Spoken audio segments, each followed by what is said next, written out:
โดดโชว์โดดทันไหมทันไหม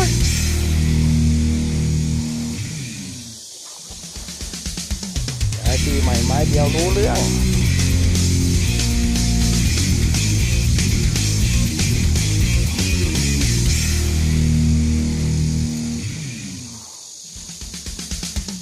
ทำเลยครับ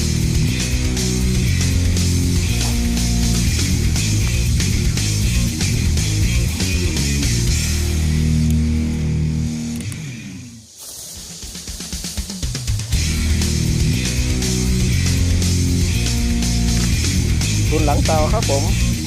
สีเหลืองเต็มคำเลยนะครับผมใส่สวยเลยนะครับ